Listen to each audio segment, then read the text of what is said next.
No, this is about doing what you can with what you have.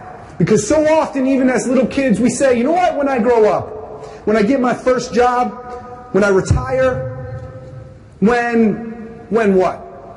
When are we going to do something with what we have today, right now? When is that going to happen? That is what Garth Callahan might ask you. I will sometimes receive thousands of messages from absolute strangers around the world about their promises. And to be quite honest, it is not so easy to emotionally take. Because it isn't first a story that I see on the news or on social media. The message says, "Dear Mr. Sheen, hi Alex, can you help me?" And I cannot. For I am only one man. And I don't even know if I was supposed to be the so-called leader of because I said I would. You have to understand that before all this happened, before I ever clicked that button, before I ever made that post, I was just some guy. I worked at a software company. Fortune magazine, 100 top places to work for in the United States.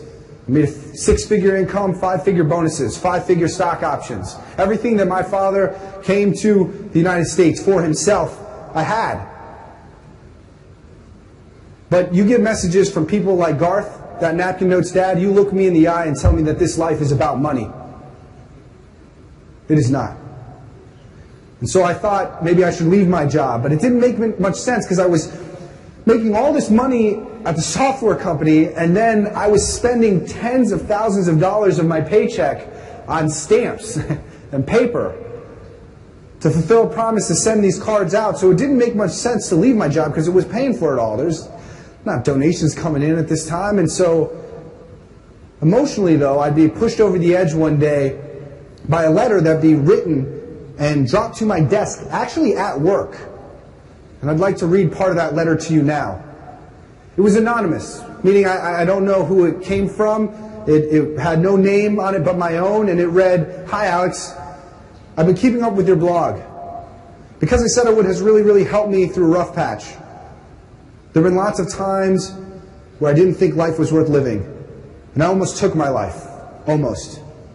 I'm getting stronger every day, and a lot of that strength comes from a few promise cards I've written. I have lots of people who care about me. I'm a very, very lucky person. It took a lot for me to realize that I should be alive. I do have a purpose. I'm not sure if I would even be around if it wasn't for you and your organization. So thanks, Mr. Sheen. I know I'm supposed to write this on a promise card, but I want to promise you that I will not give up. I'm not embarrassed today, nor will I ever be, to say I sat at my desk so long ago, sitting at work. I read this letter and I cried, thinking about what my father might say about a letter like this.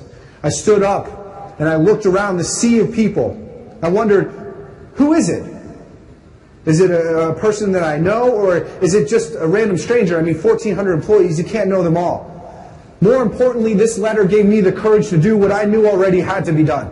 And that was to leave that life of comfort, to go alone, and help people in what little ways I know how. So I asked for a meeting with my boss. Just through email, she didn't know what the meeting was about. And she agreed to it, though, so I remember walking into her office that day. You know, she's sitting at her desk, you know, I have this letter in hand.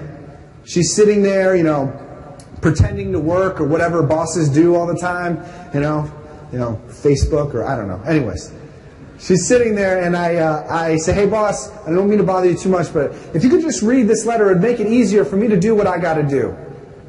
And she says, "Sure, Alex, that sounds good." She unfolds this piece of notebook paper and she reads as much as I've just read to you now, but then she stops. She looks up at me and she says, "Alex, this letter is from my daughter.